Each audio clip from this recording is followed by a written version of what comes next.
ദീനുൽ ഇസ്ലാമിൻ്റെ ആവിർഭാവ കാലഘട്ടം മുതൽ ഇന്ന് നാം സംസാരിച്ചു കൊണ്ടിരിക്കുന്ന ഈ ദിവസം വരെയുള്ള ഇസ്ലാമിക കാലഘട്ടത്തിലേക്കൊന്ന് തിരിഞ്ഞു നോക്കുമ്പോൾ പരിശുദ്ധ റമളാനിൽ ഒരുപാട് ചരിത്ര സംഭവങ്ങൾ നടന്നിട്ടുണ്ട്, അരങ്ങേറിയിട്ടുണ്ട് എന്ന് നമുക്ക് മനസ്സിലാക്കാൻ കഴിയും. വിശുദ്ധ റമളാനിൽ നടന്നിട്ടുള്ള ചരിത്ര സംഭവങ്ങളിൽ ഏറ്റവും പ്രധാനപ്പെട്ടതാണ് യൗമുൽ ഫുർഖാൻ. യൗമുൽ ഫുർഖാൻ എന്നാൽ ബദർ ദിനം. വിശുദ്ധ ദീനുൽ ഇസ്ലാമിന് ശക്തമായ ഒരു അടിത്തറ പാകി സത്യവിശ്വാസികൾക്ക് മുഴുവൻ മനക്കരുത്തും ഇസ്ലാമിന് വളർച്ചയും ഉണ്ടാക്കിയ ബദർ യുദ്ധം നടന്ന മാസമാണ് വിശുദ്ധ റമളാൻ മാസം. പക്ഷെ ഖേദകരമെന്ന് പറയാം, പലപ്പോഴും ഇന്നിൻ്റെ കാലഘട്ടങ്ങളിൽ ലാ ഇലാഹ ഇല്ലല്ലാഹ് പഠിപ്പിക്കാൻ വേണ്ടിയിട്ടല്ല ബദറിൻ്റെ ചരിത്രം പലരും പറയാറുള്ളത്. തീവ്രവാദത്തിന് കൊടി പിടിക്കാൻ വേണ്ടിയിട്ട്, ഒരു സപ്പോർട്ട് കൊടുക്കാൻ വേണ്ടിയിട്ട് ബദറിൻ്റെ ചരിത്രം കോട്ടിമാറ്റിയവരുണ്ട്. ജിഹാദി പ്രവർത്തനങ്ങൾക്ക് വലിയൊരു സപ്പോർട്ട് കൊടുക്കാൻ, താങ്ങും തണലും കൊടുക്കാൻ ബദറിൻ്റെ ചരിത്രം വികലമാക്കി ചിത്രീകരിച്ചവർ ലോകത്തിൻ്റെ മുക്കുമൂലകളിലുണ്ട്. പാവപ്പെട്ട സാധാരണക്കാരായ പാമരന്മാരായ ആളുകളുടെ വിശ്വാസത്തിൽ, അവരുടെ ആദർശത്തിൽ ശിർക്കിൻ്റെ പുഴുക്കുത്തുകൾ കുത്തിവെക്കാൻ വേണ്ടി ബദറിൻ്റെ ചരിത്രത്തെ, ആ ബദറിൻ്റെ പാഠത്തെ, ബദറിൻ്റെ ആദർശത്തെ മാറ്റിമറിച്ച് ആ സാധാരണക്കാരായ ആളുകളുടെ ആദർശത്തിലേക്ക് ശിർക്ക് കടത്തിക്കൂട്ടുന്ന ആളുകളും നമുക്ക് ചുറ്റിലുമുണ്ട്. ഇങ്ങനെ വ്യത്യസ്തമായ ആളുകളുള്ള, ബദറിനെ കുറിച്ച് മാത്രം വ്യത്യസ്ത ചിന്താധാരകളുള്ള ആളുകൾക്കിടയിൽ നമ്മൾ ഓരോരുത്തരും ജീവിക്കുമ്പോൾ സത്യവിശ്വാസികൾ എന്ന നിലക്ക് നമ്മൾ അറിയണം എന്താണ് ബദർ, എന്തിനു വേണ്ടിയിട്ടായിരുന്നു ബദർ നടന്നത്, എന്താണ് ഒരു വിശ്വാസി ബദറിന്റെ ചരിത്രത്തിൽ നിന്ന് മനസ്സിലാക്കേണ്ടത്. നമ്മൾ ഓരോരുത്തരും മനസ്സിലാക്കേണ്ടതുണ്ട്. ഏതെങ്കിലും ഒരു സമൂഹത്തെ അടിച്ചമർത്താൻ വേണ്ടിയിട്ട് നടന്ന ഒരു യുദ്ധമായിരുന്നില്ല ബദർ. ഏതെങ്കിലും ഒരു സമൂഹത്തിലേക്ക് ചെന്ന് അവരുടെ സമ്പത്ത് മുഴുവൻ കൊള്ളയടിച്ച് അവരെ പാപ്പരാക്കാൻ വേണ്ടി നടന്ന ഒരു സമരമാർഗമായിരുന്നില്ല ബദർ. ഏതെങ്കിലും അധികാര വടംവലികൾക്ക് വേണ്ടിയിട്ടോ അതിർത്തി തർക്കങ്ങൾക്ക് വേണ്ടിയിട്ടോ നടന്ന ഒന്നായിരുന്നില്ല ബദർ. ബദർ എന്ന് പറയുന്നത് ഏതെങ്കിലും ഒരു സമൂഹത്തെ അടിച്ചമർത്താൻ വേണ്ടിയിട്ടായിരുന്നില്ല. പിന്നെ എന്തിനാ ബദർ നടന്നത്? അള്ളാഹുവിൻ്റെ ആ ദീനനുസരിച്ച് ജീവിക്കാൻ കഴിയാതെ പടച്ച റബ്ബിൻ്റെ ആ മണ്ണിൽ നിന്ന് ആ ദീനനുസരിച്ച് ജീവിക്കാൻ കഴിയാതെ ആക്രമിക്കുന്ന, കൊലപ്പെടുത്തുന്ന തരത്തിലേക്ക് നീങ്ങിയപ്പോൾ അതിനെ പ്രതിരോധിക്കാനുള്ള ഒരു സമരമാർഗം മാത്രമായിരുന്നു ബദർ. ബദർ എന്ന് പറഞ്ഞാൽ ഒരു യുദ്ധം എന്നതിനപ്പുറത്തേക്കൊരു പ്രതിരോധ മാർഗം എന്നാണ് യഥാർത്ഥത്തിൽ സത്യവിശ്വാസികൾ മനസ്സിലാക്കേണ്ടത്. നോക്കൂ നിങ്ങൾ, റസൂലുള്ളാഹി സ്വല്ലല്ലാഹു അലൈഹി വസല്ലം 40-ാമത്തെ വയസ്സിൽ ഇസ്ലാമിൻ്റെ നുബുവത്ത് കിട്ടിക്കൊണ്ട് ആ അറബ് സമൂഹത്തിലേക്ക് കടന്നു വരാൻ, ആ അറബ് സമുദായത്തെക്കുറിച്ച് നമുക്ക് ഏറെ വിശദീകരിക്കാതെ അറിയാം. യാതൊരുവിധ സംസ്കാരവുമില്ലാതെ കാരുണ്യമെന്ത്, കരുണ എന്ത് എന്ന് പോലും അറിയാത്ത ഒരു കാടൻ വർഗം. അവർക്കിടയിലേക്കാണ് നല്ല സംസ്കാരമുള്ള, എല്ലാ നിലക്കും കാരുണ്യത്തെയും പ്രോത്സാഹിപ്പിക്കുന്ന നീതിയുടെ മതമായ ഇസ്ലാമും കൊണ്ട് മുഹമ്മദ് മുസ്തഫ നബിയുൽ കരീം സല്ലല്ലാഹു അലൈഹി വസല്ലമ കടന്നു വരുന്നു. അന്നേ വരെ അൽ അമീൻ എന്ന് വിളിച്ചിരുന്ന ആളുകൾ അതേ നാവ് കൊണ്ട് സംസ്കാരമുള്ള മതവുമായി കടന്നു വന്നപ്പോൾ സാഹിർ എന്ന് മാറ്റി വിളിച്ചു. വിശ്വസ്തൻ എന്ന് വിളിച്ചിരുന്ന അതേ നാട്ടുകാർ, അതേ വീട്ടുകാർ, അതേ കൂട്ടുകാർ, അതേ ആളുകൾ, അതേ നാവുകൾ കള്ളവാദി എന്ന് മാറ്റി വിളിക്കാൻ തുടങ്ങി റസൂലുള്ളാഹി സ്വല്ലല്ലാഹു അലൈഹി വസല്ലമയെ. ഇസ്ലാമുമായി കടന്നു വന്നപ്പോൾ കൊടിയ പീഡനങ്ങൾ ഏറ്റുവാങ്ങേണ്ടി വന്നു. ആ ഇസ്ലാമിന്റെ സരണിയിലൂടെ, പ്രവാചകൻ സല്ലല്ലാഹു അലൈഹി വസല്ലമയുടെ പാതയിലൂടെ ഇസ്ലാമിലേക്ക് കടന്നു വന്ന ആദ്യത്തെ മുസ്ലിമീങ്ങൾ ആദ്യമായി പ്രവാചകനിൽ വിശ്വസിച്ച ഒരു പറ്റം ആളുകൾ വലിയ പ്രയാസങ്ങൾ അവർക്ക് നേടേണ്ടി വന്നിട്ടുണ്ട്. വലിയ പ്രയാസങ്ങൾ, നമുക്ക് ചിന്തിക്കാവുന്നതിൽ അപ്പുറത്തുള്ള പ്രയാസങ്ങൾ അവർക്ക് ജീവിതത്തിൽ നേരിടേണ്ടി വന്നിട്ടുണ്ട്. ഖബ്ബാബ് ഇബ്നു അറത്ത് റളിയല്ലാഹു അൻഹു, ബദറിന്റെ ചരിത്രം പറഞ്ഞു തുടങ്ങുന്നതിന് മുമ്പ് ഖബ്ബാബ് ഇബ്നു അറത്ത് റളിയല്ലാഹു അൻഹുവിന്റെ ചരിത്രം നമ്മൾ അറിയണം. ആരായിരുന്നു ഖബ്ബാബ് ഇബ്നു അറത്ത് റളിയല്ലാഹു അൻഹു? അടിമയായിരുന്നു. വലിയ ഉപദ്രവങ്ങൾ സ്വീകരിക്കേണ്ടി വന്നു, ഏറ്റുവാങ്ങേണ്ടി വന്നു. എന്നിട്ടും ഇസ്ലാമിന്റെ സരണിയിലേക്ക്, ഇസ്ലാമിന്റെ വെളിച്ചത്തിലേക്ക് കടന്നു വന്നു. അങ്ങനെ റസൂലുള്ളാഹി സ്വല്ലല്ലാഹു അലൈഹി വസല്ലമ അവിടുന്ന് വഫാത്തായ ശേഷവും ഖബ്ബാബ് ഇബ്നു അറത്ത് റളിയല്ലാഹു അൻഹു അവിടെ ജീവിക്കാൻ, ഇസ്ലാമിന്റെ ഒന്നാമത്തെ ഖലീഫയായി അബൂബക്കർ സിദ്ദീഖ് റളിയല്ലാഹു അൻഹു ഭരണമേറ്റെടുത്തു. ആ അബൂബക്കർ സിദ്ദീഖ് റളിയല്ലാഹു അൻഹുവിന്റെ കാലം കഴിഞ്ഞ് രണ്ടാം ഖലീഫയായി ഉമർ ഇബ്നുൽ ഖത്താബ് റളിയല്ലാഹു അൻഹു ഇസ്ലാമിന്റെ ഭരണ നേതൃത്വം ഏറ്റെടുക്കാൻ. ഖബ്ബാബ് ഇബ്നു അറത്ത് റളിയല്ലാഹു അൻഹുവിന്റെ ഒരു പ്രത്യേകത, അദ്ദേഹത്തിന്റെ മുതുകത്ത് എപ്പോഴും ഒരു മേൽമുണ്ടുണ്ടാവും. അദ്ദേഹത്തിന്റെ തോളിൽ എപ്പോഴും ഒരു മുണ്ടുണ്ടാവും. ആ മുണ്ടില്ലാതെ ആരും, സഹാബാക്കളിൽ ആരും ഖബ്ബാബ് റളിയല്ലാഹു അൻഹുവിനെ കണ്ടിട്ടില്ലേ. ഒരിക്കൽ പള്ളിയിൽ വെച്ച് ഉമർ ഇബ്നുൽ ഖത്താബ് റളിയല്ലാഹു അൻഹു ഇസ്ലാമിന്റെ ഖലീഫയായി നിൽക്കുന്ന സമയത്ത് അദ്ദേഹത്തിന്റെ തോളിൽ നിന്ന് ആ മേൽമുണ്ട് താഴെ കുതിർന്നു വീണു. അദ്ദേഹത്തിന്റെ മുതുകിന്റെ കാഴ്ച ഉമർ ഇബ്നുൽ ഖത്താബ് റളിയല്ലാഹു അൻഹുവിനെ നൊമ്പരപ്പെടുത്തി. ഉമർ ഇബ്നുൽ ഖത്താബ് റളിയല്ലാഹു അൻഹു ചോദിക്കുന്നുണ്ട്, ഖബ്ബാബ്, എന്താണ് താങ്കളുടെ മുതുകിന് പറ്റിയത്?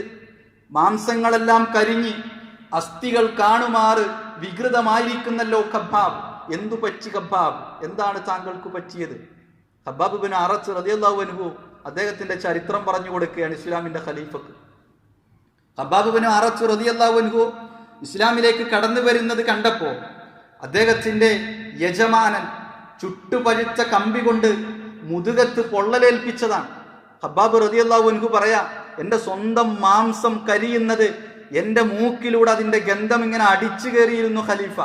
വളരെ വിഷമത്തോടു കൂടി പറഞ്ഞു കൊടുക്കുക. പ്രിയപ്പെട്ടവരെ, ആ ഒരു പ്രയാസം വർഷങ്ങളോളം ആളുകൾക്കിടയിൽ നിന്ന് മറച്ചു വെക്കാനാണ് ഖബ്ബാബ് ഇബ്നു അറത്ത് റളിയല്ലാഹു അൻഹു ശ്രമിച്ചത്. നമ്മളൊക്കെ ഇസ്ലാമിന് വേണ്ടി എന്തെങ്കിലുമൊക്കെ ഒന്ന് ചെയ്തിട്ടുണ്ടെങ്കിൽ, സാമ്പത്തികമായാലും ശരി, കായികമാണെങ്കിലും ശരി, അതൊരു 4 ആളുകൾ അറിയണമെന്ന് ചിന്തിക്കുന്നവരാണെങ്കിൽ പ്രിയപ്പെട്ടവരെ, ഖബ്ബാബ് ഇബ്നു അറത്ത് റളിയല്ലാഹു അൻഹുവിന്റെ ജീവിതത്തിലെ വലിയ പാഠങ്ങൾ നമുക്കുണ്ട്. ബിലാൽ ഇബ്നു റവാഹ റളിയല്ലാഹു അൻഹു, ബിലാൽ റളിയല്ലാഹു അൻഹു ഇസ്ലാമിലേക്ക് കടന്നു വരിക. അദ്ദേഹത്തിന്റെ യജമാനനാണ് ഉമയ്യ ഇബ്നു ഖലഫ്. ആ ഇസ്ലാമിലേക്ക് കടന്നു വന്നപ്പോ വല്ലാത്ത രൂപത്തില് ഉമയ്യ അദ്ദേഹത്തെ തടഞ്ഞു വെച്ചു. നിന്റെ യജമാനൻ, നിന്റെ റബ്ബ് ലാത്തയാണ്, നിന്റെ റബ്ബ് ഉസ്സയാണ്, അല്ലാതെ മുഹമ്മദ് പറയുന്ന ആളല്ല നിന്റെ രക്ഷിതാവ്. അതുകൊണ്ട് ഞാൻ പറയുന്നത് കേൾക്കണമെന്ന് ഉമയ്യ പറയണം. ബിലാൽ റളിയല്ലാഹു അൻഹു കൂട്ടാക്കിയില്ല, അഹദ് എന്ന് മാത്രം ഉച്ചരിക്കാൻ. അവസാനം ഉമയ്യത്ത് ഇബ്നു ഖലഫ് എന്താ ചെയ്തതെന്നറിയോ? ആളുകള് ചെരുപ്പ് ഊരിക്കൊണ്ടുപോലും മണലിൽ ചവിട്ടാൻ പേടിക്കുന്ന തരത്തിൽ ചൂടുള്ള അറബിയുടെ മരുഭൂമിയിൽ ബിലാൽ റളിയല്ലാഹു അൻഹുവിനെ മലർത്തി കിടത്തി. എന്നിട്ട് അനങ്ങാതിരിക്കാൻ വേണ്ടി വലിയൊരു കല്ല് ശരീരത്തിൽ കയറ്റി വെച്ചു. കാലുകൾ കെട്ടി അവിടെയുള്ള തെരുവ് പിള്ളേർക്ക് വലിക്കാൻ കൊടുത്തു. നിങ്ങൾ വലിച്ചോളി മണലിലൂടെ ബിലാലിനെ. എന്നിട്ട് ആ തെരുവ് പിള്ളേരോട് പറയാണ്, നിങ്ങൾ എപ്പോഴും ലാത്ത ഉസ്സ എന്ന് പറഞ്ഞുകൊണ്ടിരിക്കണം. വേദന സഹിക്കാൻ കഴിയാതെ ബിലാൽ എപ്പോഴെങ്കിലും ലാത്ത എന്ന് ഉച്ചരിച്ചാൽ, ഉസ്സ എന്ന് ഉച്ചരിച്ചാൽ, നിങ്ങൾ ആ കല്ല് മാറ്റി കെട്ടഴിച്ച് നിങ്ങൾ ബിലാലിനെ സ്വതന്ത്രനാക്കി വിടണം. കുട്ടികൾ തെരുവിലൂടെ ബിലാൽ റളിയല്ലാഹു അൻഹുവിനെ ഇങ്ങനെ വലിച്ചു പോവുക. പക്ഷേ അവിടുത്തെ നാവുകളിലൂടെ അഹദ് എന്നതല്ലാതെ മറ്റൊരു വാക്ക് പോലും ഉച്ചരിച്ചു വന്നിട്ടില്ല. നോക്കൂ നിങ്ങൾ, ഇസ്ലാമിന് അന്ന് ശക്തി വന്നിട്ടില്ല. ബിലാൽ റളിയല്ലാഹു അൻഹുവിനെ അറിയാം, എന്നെ രക്ഷിക്കാൻ ആരും വരൂല.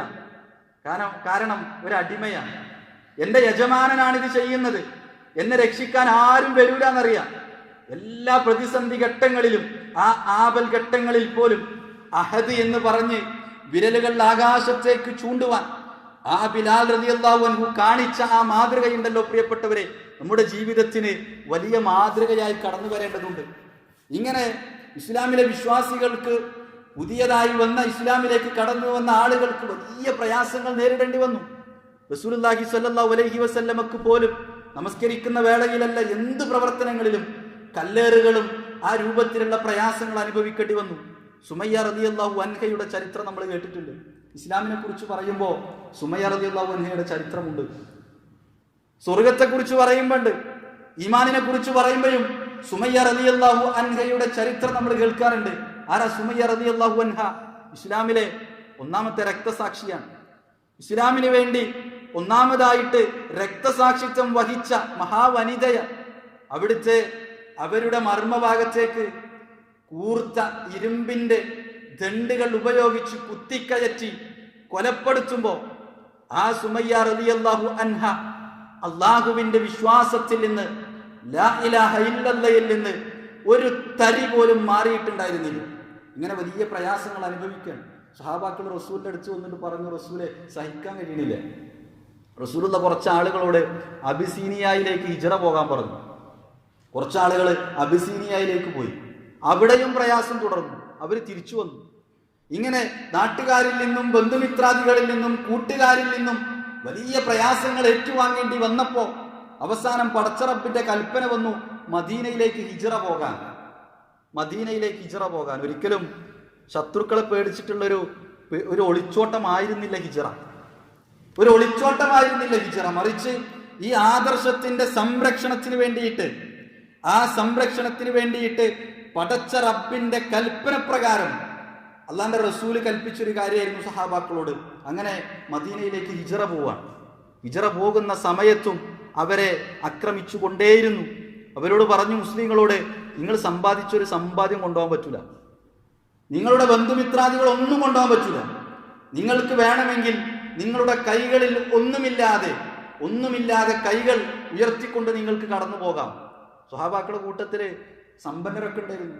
അവരുടെ സമ്പത്ത് മുഴുവൻ മക്കയിൽ ഉപേക്ഷിച്ചു. ബന്ധുക്കളെ, വീട്ടുകാരെ, ഭാര്യയെ, മക്കളെ, കൂട്ടുകാരെ എല്ലാവരും ഉപേക്ഷിച്ചിട്ട് ലാ ഇലാഹ ഇല്ലല്ലഹ്ക്ക് വേണ്ടി ജനിച്ചു വളർന്ന നാട്ടിൽ നിന്ന് അവർക്ക് പോകേണ്ടി വന്നു. ആലോചിച്ച് നോക്കി. കളിച്ചു വളർന്ന നാട്ടിൽ നിന്നും, ജനിച്ചു വളർന്ന വീട്ടിൽ നിന്നും, നമുക്ക് പരിചയമുള്ള നമ്മുടെ ബന്ധുമിത്രാദികൾ ഉപേക്ഷിച്ച്, നമ്മുടെ സമ്പത്ത് മുഴുവൻ ഉപേക്ഷിച്ചിട്ട് നമ്മൾ ആർക്കെങ്കിലും വേണ്ടിയിട്ട് നമ്മുടെ നാട്ടിൽ നിന്ന് ഹിജ്റ പോവോ? പ്രിയപ്പെട്ടവരെ, എന്തൊരു പ്രയാസമുള്ള കാര്യമാണ്.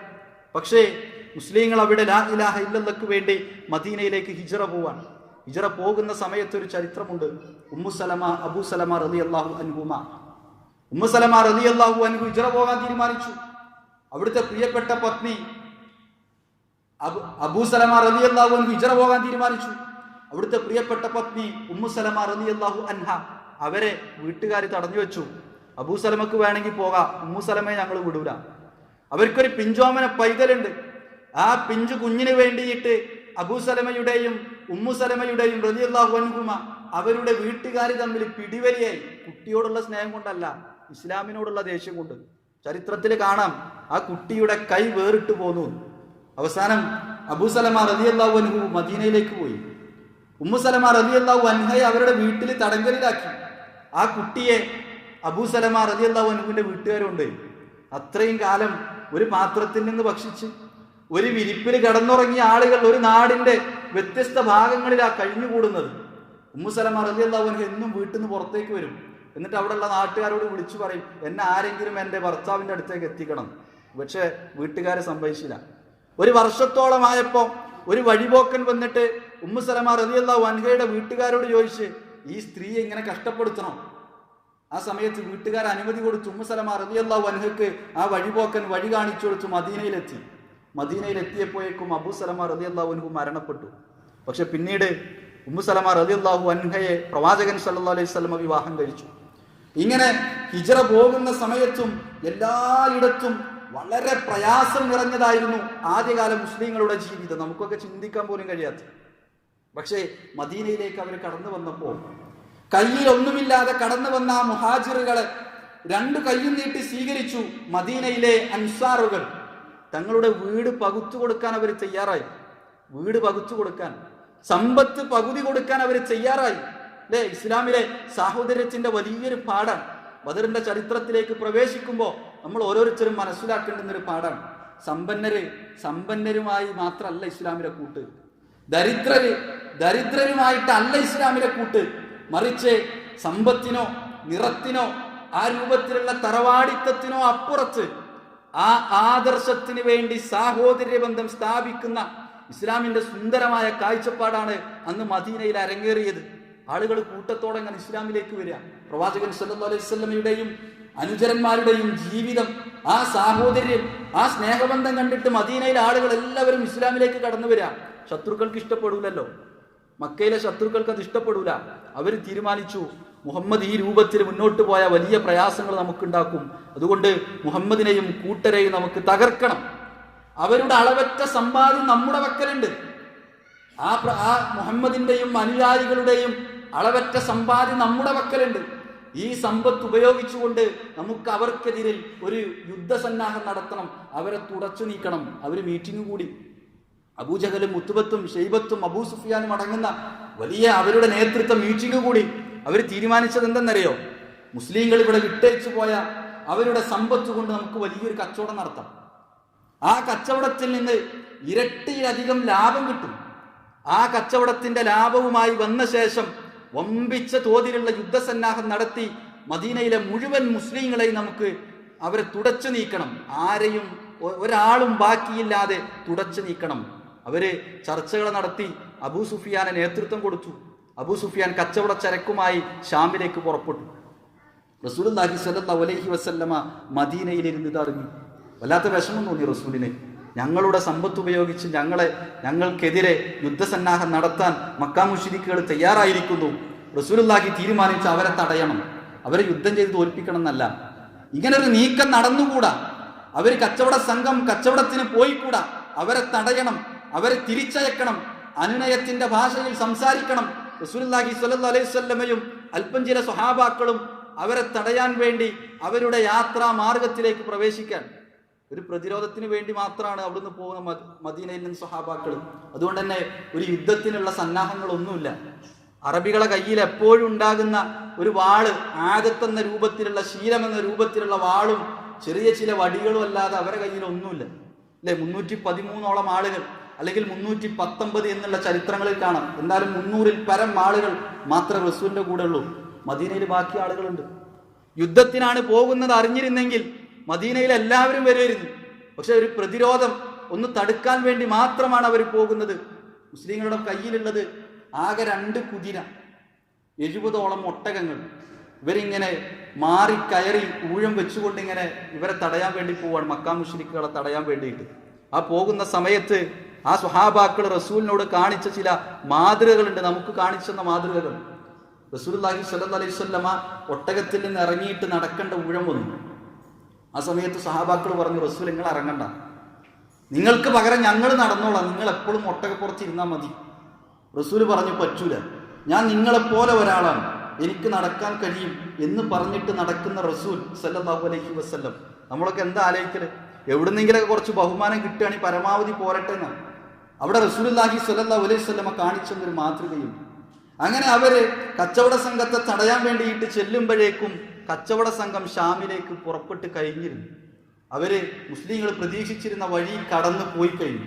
ഇനി ആകെയുള്ളൊരു മാർഗം അവർ തിരിച്ചു വരുമ്പോൾ അവരെ തടയാന്നുള്ള.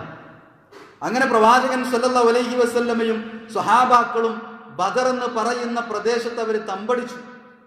അങ്ങനെ അവരവിടെ കഴിഞ്ഞുകൂടാൻ. അബൂ സുഫിയാന്റെ നേതൃത്വത്തിൽ തിരിച്ചു വരുമ്പോൾ അവരെ തടയണം, അവരുടെ സമ്പത്ത് നമുക്കെതിരെ ഉപയോഗിക്കാൻ പാടില്ല. പക്ഷേ റസൂലുള്ളാഹി സ്വല്ലല്ലാഹു അലൈഹി വസല്ലമയും സ്വഹാബാക്കളും ബദർ എന്ന് പറയുന്ന സ്ഥലത്ത് തമ്പടിച്ചിരിക്കുന്ന വിവരം അബൂ സുഫിയാൻ എങ്ങനെയോ മണത്തറിയാൻ. ഷാമിലുള്ള അബൂ സുഫിയാൻ വിവരം അറിഞ്ഞു. ഉടനെ അബൂ സുഫിയാൻ മക്കയിലേക്ക് അബൂജഹലിന്റെ അടുത്തേക്ക് ആളയച്ചു, ദൂതനയച്ചു. മുഹമ്മദ് ഇതാ ഞങ്ങൾക്കെതിരെ ഒരു അക്രമത്തിന് കോപ്പ് കൂട്ടിയിട്ടുണ്ട്, എനിക്ക് വലിയൊരു സൈന്യത്തെ പറഞ്ഞയക്കണം, എനിക്ക് പിന്തുണയുമായിട്ട്. അബൂജഹൽ ഇത് കേട്ടപ്പോൾ വല്ലാതെ വിളറി പിടിച്ചു. അബൂജഹൽ അവിടെയുള്ള എല്ലാ യുദ്ധസന്നാഹങ്ങളും ഒരുക്കി. 1500ഓളം വരുന്ന ആളുകൾ, 100ഓളം കുതിരകൾ, 700ഓളം ഒട്ടകങ്ങളുമായി ബദറിന്റെ രണാങ്കണത്തിലേക്ക് അതാ അബൂജഹൽ പുറപ്പെട്ടു വരും. ആ സമയത്ത് അബൂ സുഫിയാൻ കടന്നു വന്ന് മുസ്ലിങ്ങളുടെ അടുത്ത് വരാതെ കടലിന്റെ തീരം ചേർന്ന് മക്കയിലേക്ക് രക്ഷപ്പെട്ടു. എന്നിട്ട് അബൂ സുഫിയാൻ അബൂജഹലിനോട് പറഞ്ഞു, ഇങ്ങനെ തിരിച്ചു പോരൂ, ഒരു യുദ്ധത്തിന്റെ ആവശ്യമില്ല, നമ്മുടെ കച്ചവട ചരക്കുകളെല്ലാം സുരക്ഷിതമാണ്, ഇനിയൊരു യുദ്ധത്തിന്റെ ആവശ്യമില്ല. അബൂജഹൽ പറഞ്ഞ മറുപടി, യുദ്ധമില്ലെങ്കിലും അവിടെ ചെന്ന് കുടിച്ച് കൂത്താടി രസിച്ച് കള്ളു കുടിച്ച് മതിക്കണം, നമുക്ക് അവിടെ ഉള്ള ആളുകളെ നമുക്ക് പരാജയപ്പെടുത്തണം എന്ന് പറഞ്ഞ് ആ യുദ്ധസന്നാഹങ്ങളുമായിട്ട് അവര് ബദറിന്റെ രണാങ്കണത്തിലേക്ക് ഇങ്ങനെ പുറപ്പെടുക. ആ സമയത്ത് റസൂലുള്ളാഹി സ്വല്ലല്ലാഹു അലൈഹി വസല്ലമയും ഈ കാര്യങ്ങൾ അറിയാൻ തങ്ങൾക്കെതിരെ പടയൊരുക്കവുമായി അബൂജഹൽ കടന്നു വരുന്നു എന്ന വാർത്ത റസൂലുള്ളാഹി സ്വല്ലല്ലാഹു അലൈഹി വസല്ലം അറിഞ്ഞു. ആ സമയത്ത് കച്ചവട സംഘം രക്ഷപ്പെട്ട വിവരം റസൂലുള്ള അറിഞ്ഞിട്ടില്ല. റസൂലുള്ള സ്വഹാബാക്കളെ വിളിച്ചുകൂട്ടി. എന്നിട്ട് അവരോട് അഭിപ്രായം ചോദിക്കുകയാണ്. നമ്മൾ എന്തു ചെയ്യണം? റസൂലുള്ളാഹി സ്വല്ലല്ലാഹു അലൈഹി വസല്ലമ കാണിച്ചു തന്ന ഇസ്ലാമിന്റെ മഹനീയമായ ഒരു ദർശനം നോക്കൂ നിങ്ങൾ. അവിടെ റസൂലുള്ള എന്തു പറഞ്ഞാലും അവിടെയുള്ള സഹാബാക്കൾ കേൾക്കും. കാരണം സ്വന്തം നാടും കുടുംബത്തെയും സമ്പത്തിനെയും ഉപേക്ഷിച്ചു വന്ന ആളുകളാണ്. റസൂലുള്ളയുടെ വാക്ക് കേട്ടിട്ട് റസൂലുള്ള പറയാ നമുക്ക് യുദ്ധം ചെയ്യണം, സ്വഹാബാക്കൾ അത് അനുസരിക്കും. റസൂലുള്ള പറയാ നമുക്ക് യുദ്ധം ചെയ്യാതെ തിരിച്ചു പോവാം, സ്വഹാബാക്കൾ കേൾക്കും. എന്നിട്ട് പോലും റസൂലുള്ളാഹി അവരെ എല്ലാവരെയും വിളിച്ചിട്ട് അഭിപ്രായം ചോദിക്കാൻ. നമ്മൾ കൃത്യമായി മനസ്സിലാക്കേണ്ട ഇസ്ലാമിക ദർശനമാണ് അഭിപ്രായങ്ങൾ ആരായണം. അതൊരു മഹല്ലിലായാലും വീട്ടിലായാലും നാട്ടിലായാലും എവിടൊക്കെയാണോ അഭിപ്രായങ്ങൾ ചോദിക്കണം പരസ്പരം എന്നത് ഇസ്ലാം മുന്നോട്ട് വെക്കുന്ന ഒരു സുന്ദരമായ കാഴ്ചപ്പാടാണ്. അങ്ങനെ റസൂലുള്ളാഹി സ്വല്ലല്ലാഹു അലൈഹി വസല്ലം അവരോട് പറഞ്ഞു, 2 കൂട്ടരാണ് ഇവിടെ ഉള്ളത്. ഒന്ന് യുദ്ധത്തിന് വരുന്ന അബൂജഹൽ, മറ്റൊന്ന് കച്ചവടച്ചരക്കുമായി വരുന്ന അബൂ സുഫിയാൻ. ഇതിലേതെങ്കിലും ഒരു സംഘത്തെ എനിക്കെന്റെ റബ്ബ് വാഗ്ദാനം ചെയ്തിട്ടുണ്ട്, എനിക്കെന്റെ റബ്ബ് ഉറപ്പ് തന്നിട്ടുണ്ട്. എന്താണ് നിങ്ങളുടെ അഭിപ്രായം? അബൂബക്കർ സിദ്ദീഖ് റളിയല്ലാഹു അൻഹുവും ഉമർ ഇബ്നു ഖത്താബ് റളിയല്ലാഹു അൻഹുവിനും മറ്റൊന്നും ചിന്തിക്കാനുണ്ടായിരുന്നില്ല. റസൂലെ, നിങ്ങൾ എന്ത് തീരുമാനിച്ചാലും ഞങ്ങളുണ്ട് കൂടെ. പക്ഷെ അല്പം ചില ആളുകൾക്ക് ചില പ്രയാസങ്ങൾ ഉണ്ടായിരുന്നു. കാരണം ഒരു യുദ്ധത്തിന് വന്നതല്ലല്ലോ, ഇനി യുദ്ധം ചെയ്യേണ്ടി വന്നാൽ വലിയ പ്രയാസമാവൂലേ എന്നൊരു ചിന്ത ചിലരുടെ മനസ്സിലെങ്കിലും ഉണ്ടായി. ആ സമയത്ത് മുഹാജിറുകളുടെ ഭാഗത്ത് നിന്ന് മിഖ്ദാദ് ഇബ്നു അസ്വദ് റളിയല്ലാഹു അൻഹു എഴുന്നേറ്റ് നിന്നുകൊണ്ട് പ്രവാചകൻ സ്വല്ലല്ലാഹു അലൈഹി വസല്ലമയോട് പറയാൻ, പ്രവാചകരെ നിങ്ങൾ എന്തു കൽപ്പിച്ചാലും ഞങ്ങളത് ചെയ്യും. ഒരിക്കലും ബനൂ ഇസ്രാഈലിയർ മൂസാ പ്രവാചകനോട് പറഞ്ഞതുപോലെ ഞങ്ങൾ പറയില്ല.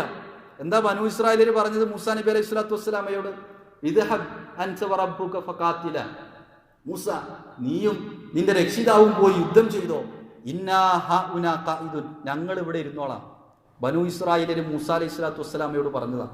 പ്രവാചകരെ, ഞങ്ങൾ അങ്ങനെ പറയില്ല പ്രവാചകരെ, നിങ്ങൾ ആ ബർക്കുൽ ഇമാദ് എന്ന് പറയുന്ന സ്ഥലത്തേക്ക് ഞങ്ങളെ ക്ഷണിച്ചാലും അങ്ങയുടെ പിറകിൽ ഞങ്ങൾ ഉണ്ടാകും നബിയെ. പ്രവാചകന് വല്ലാത്ത ധൈര്യം തോന്നി. ഇനി പ്രവാചകൻ സല്ലല്ലാഹു അലൈഹി വസല്ലമക്ക് അറിയേണ്ടത് അൻസാറുകളുടെ അഭിപ്രായമാണ്. കാരണം അൻസാറുകളുമായിട്ടുള്ള ഒരു കരാറ് മദീനയിൽ വെച്ച് എന്ത് പ്രശ്നമുണ്ടെങ്കിലും എന്ത് അക്രമം വന്നാലും ഒരുമിച്ച് കൂടെ നിൽക്കുന്ന. പക്ഷേ ബദർ നിൽക്കുന്നത് മദീനയുടെ പുറത്താണ്. അങ്ങനെ പ്രവാചകൻ സല്ലല്ലാഹു അലൈഹി വസല്ലമക്ക് അൻസാറുകളുടെ അഭിപ്രായം അറിയേണ്ടതുണ്ട്. ആ സമയത്താണ് സഅദ് ഇബ്നു മുആദ് റളിയല്ലാഹു അൻഹു എഴുന്നേറ്റ് നിന്നുകൊണ്ട് പ്രവാചകൻ സല്ലല്ലാഹു അലൈഹി വസല്ലമയോട് പറയാണ്, പ്രവാചകരെ, അങ്ങ് കൊണ്ടുവന്നതിൽ വിശ്വസിച്ചവരാണ് ഞങ്ങൾ, അങ്ങേക്ക് വേണ്ടി പ്രതിജ്ഞ ചെയ്തവരാണ് ഞങ്ങൾ. അതുകൊണ്ട് പ്രവാചകരെ, ഈ കാണുന്ന കടലിലേക്ക് അങ്ങ് നടന്നു പോകാൻ പറഞ്ഞാലും പ്രവാചകരെ, അങ്ങയുടെ പിന്നിൽ ഞങ്ങൾ ഉണ്ടാകും. പ്രവാചകന് വലിയ ആശ്വാസം തോന്നും, പ്രവാചകനത് വല്ലാത്ത സന്തോഷം തോന്നും. അങ്ങനെ മുസ്ലിം പാളയത്തിൽ വലിയ പ്രാർത്ഥനകളുമായിട്ട് ഇങ്ങനെ കഴിഞ്ഞുകൂടാണ്. അപ്പോഴാണ് അബൂ സുഫിയാൻ രക്ഷപ്പെട്ട വിവരം റസൂലുള്ളാഹി സ്വല്ലല്ലാഹു അലൈഹി വസല്ലം അറിയുന്നത്.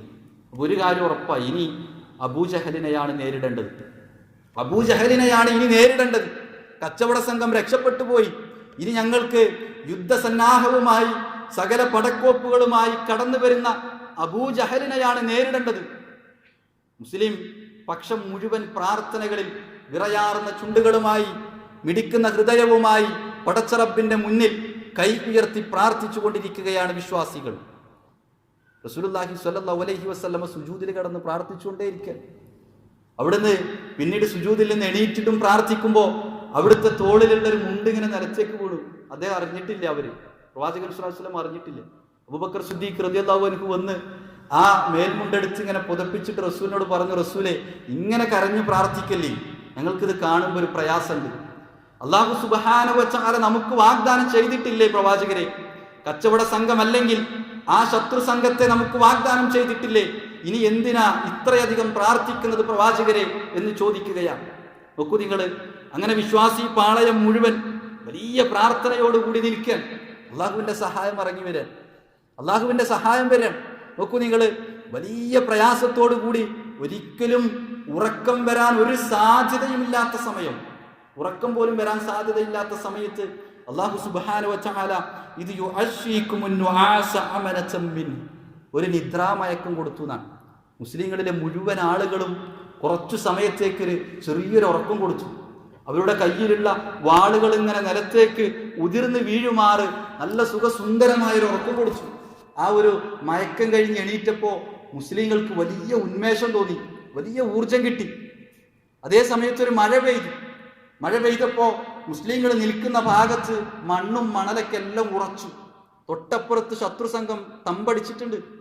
അവിടെയുള്ള ആ മഴയോടുകൂടി അവിടെയുള്ള അവര് നിൽക്കുന്ന മണ്ണ് മുഴുവൻ ചെളിക്കുളമായി മാറി. അപ്പോഴും റസൂലുള്ളാഹി സ്വല്ലല്ലാഹു അലൈഹി വസല്ലമ പ്രാർത്ഥിച്ചുകൊണ്ടേ നിൽക്കുകയാണ്.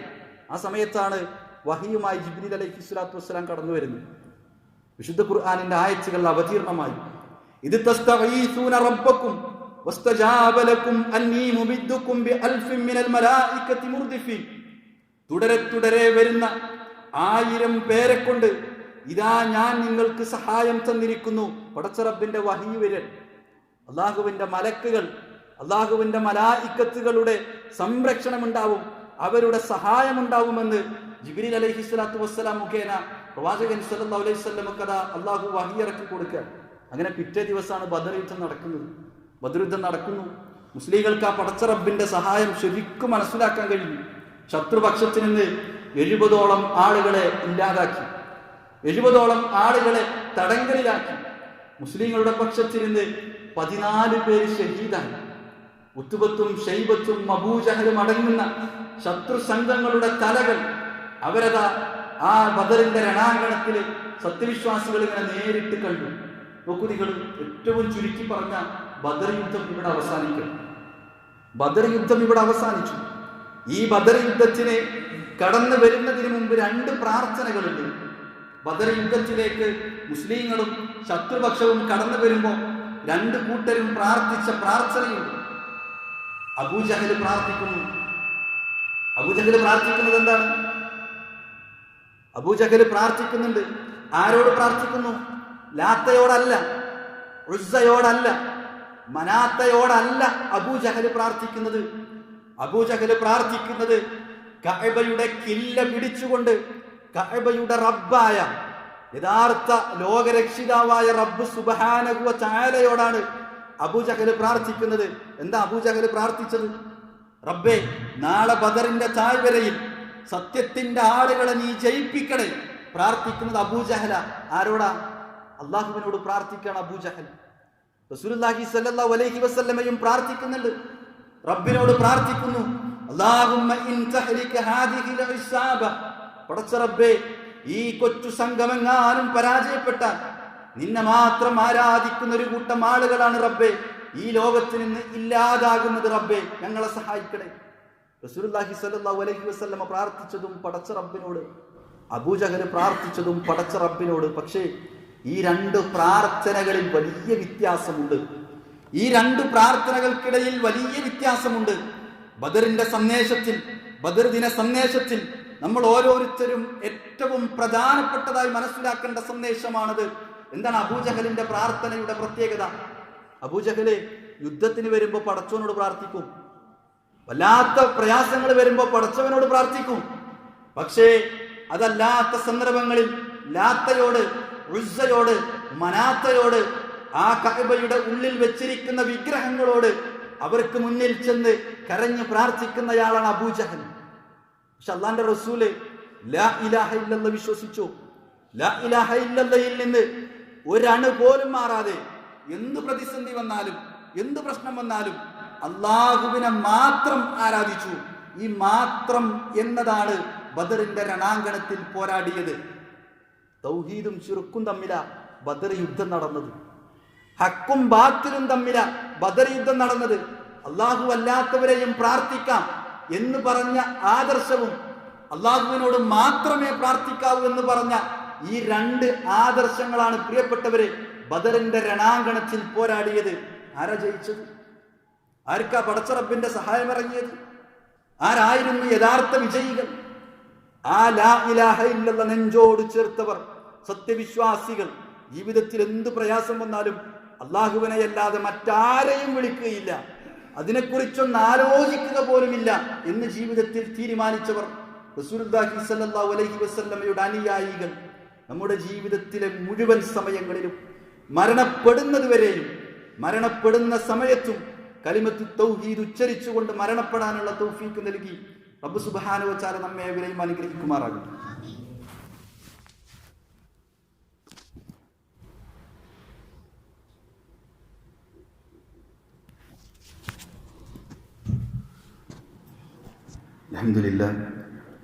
അൽഹംദുലില്ലാഹി റബ്ബിൽ ആലമീൻ വസ്സലാത്തു വസ്സലാമു അലാ റസൂലിൽ അമീൻ വഅലാ ആലിഹി വസ്ഹബിഹി അജ്മഈൻ അമ്മാ ബഅദ്.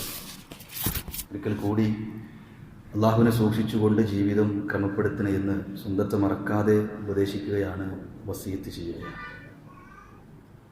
ബദറിൽ പങ്കെടുത്ത ബദരീങ്ങളായ ആളുകളെ ഒരു വിശ്വാസിയെ സംബന്ധിച്ചിടത്തോളം അവരെ സ്നേഹിക്കേണ്ടത് അവൻ്റെ കടമയാണ്. അവനെ ഇഷ്ടപ്പെടേണ്ടത് ഒരു വിശ്വാസിക്ക് അനിവാര്യമാണ്. ബദറിൽ പങ്കെടുത്ത ആളുകളെ ആദരിക്കേണ്ടത് ഒരു വിശ്വാസിയുടെ കടമയാണ്. പക്ഷേ എങ്ങനെയാണ് ബദറിൽ പങ്കെടുത്ത ആളുകളെ ഇഷ്ടപ്പെടുക? പലപ്പോഴും നമ്മളൊക്കെ ചില കുത്തുവാക്കുകളും മറ്റും കേൾക്കേണ്ടി വന്നിട്ടുണ്ട്. നിങ്ങൾക്ക് ബദരീങ്ങളെ ഇഷ്ടമല്ല, ബദരീങ്ങളോട് നിങ്ങൾക്ക് പുച്ഛമാണ്. കാരണം ബദറിൻ്റെ ദിനം, ബദർ ദിനത്തിൽ നിങ്ങൾ അവരുടെ ആണ്ട് കഴിക്കാറില്ല. രോഗം വരുമ്പോൾ ആ രോഗശമനത്തിന് വേണ്ടി ബദരീങ്ങളോട് പ്രാർത്ഥിക്കാറില്ല. സാമ്പത്തിക പ്രയാസങ്ങൾ അനുഭവിക്കുമ്പോൾ ബദറിൽ പങ്കെടുത്ത ആളുകളോട് നിങ്ങൾ പ്രാർത്ഥിക്കാറില്ല, അവരോട് ചോദിക്കാറില്ല. അവരെ നിങ്ങൾക്ക് പുച്ഛമാണ് എന്ന് പലപ്പോഴും നമ്മൾ ഏറ്റുവാങ്ങേണ്ടി വന്നിട്ടുണ്ട്. ബദറിൽ പങ്കെടുത്ത ആളുകളെ സ്നേഹിക്കേണ്ടത്, ബദരീങ്ങളായ ആളുകളെ സ്നേഹിക്കേണ്ടത് അവർ ഏതു ആദർശത്തിന് വേണ്ടിയിട്ടാണോ ഷഹീദായത് ആ ഒരു ആദർശത്തിൽ ഉറച്ചു നിന്നുകൊണ്ടാണ്. നോക്കൂ, നിങ്ങളുടെ ശ്രദ്ധയെ മക്കയിലേക്ക് ഒന്നുകൂടി കൊണ്ടുപോകാം. റസൂലുള്ളാഹി സ്വല്ലല്ലാഹു അലൈഹി വസല്ലമ ഇസ്ലാമിൻ്റെ വെളിച്ചവുമായി കടന്നു വരാൻ, ഇസ്ലാമിൻ്റെ യഥാർത്ഥ സന്ദേശവുമായി കടന്നു വരാൻ മുശ്രിക്കുകളോട് പറഞ്ഞു, നിങ്ങൾ അള്ളാഹുവിനെ മാത്രമേ ആരാധിക്കാൻ പറ്റുള്ളൂ. അവിടെ കഅബക്കുള്ളിൽ ഇബ്രാഹിം നബി അലൈഹിസ്സലാത്തു വസ്സലാമയുടെ വിഗ്രഹമുണ്ട്, മകൻ ഇസ്മായിൽ നബി അലൈഹിസ്സലാത്തു വസ്സലാമയുടെ വിഗ്രഹങ്ങളുണ്ട്. അവർക്ക് മുന്നിൽ ചെന്ന് പ്രാർത്ഥിക്കുന്ന മുശ്രിക്കുകളോടാണ് റസൂലുള്ളാഹി സ്വല്ലല്ലാഹു അലൈഹി വസല്ലമ പറഞ്ഞത്, നിങ്ങൾ പ്രാർത്ഥിക്കേണ്ടത് ഇബ്രാഹിം നബിയോടല്ല, ആ ഇബ്രാഹിം നബിയുടെ രക്ഷിതാവിനോടാണ്.